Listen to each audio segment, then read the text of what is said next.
A big sigh of relief in North Carolina. Today, Governor Josh Stein signed North Carolina's long-delayed state budget, making the Tar Heel state the last in the country to finalize one. Yeah, while much of attention has focused on teacher raises and tax changes, there's another big investment tucked inside the budget. Nearly $154 million for the UNC system, and that is just to support enrollment and growth, and this is noticeable. At a time when we've reported more students questioning whether college is worth it, North Carolina's public universities are actually seeing record enrollment.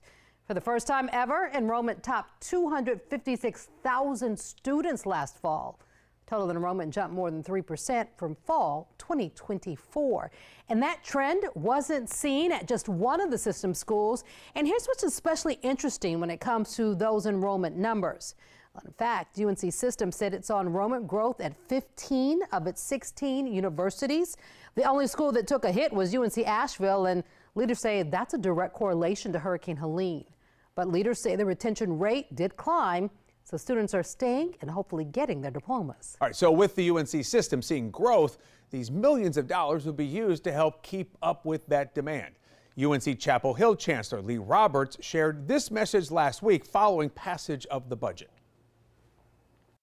We endeavor to be faithful stewards of the public resources entrusted to us.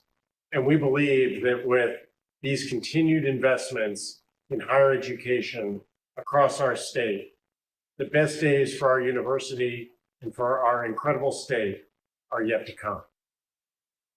And here's something interesting to note here. The UNC system reports more than 90% of that enrollment growth is happening in workforce-focused majors. So we're talking about things like engineering, nursing, biology, business, and other STEM fields.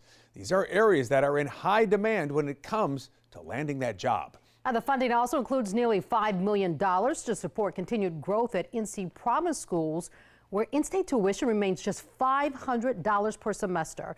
Those schools are Elizabeth City State University, Fayetteville State University, University of North Carolina Pembroke, and Western North Carolina University.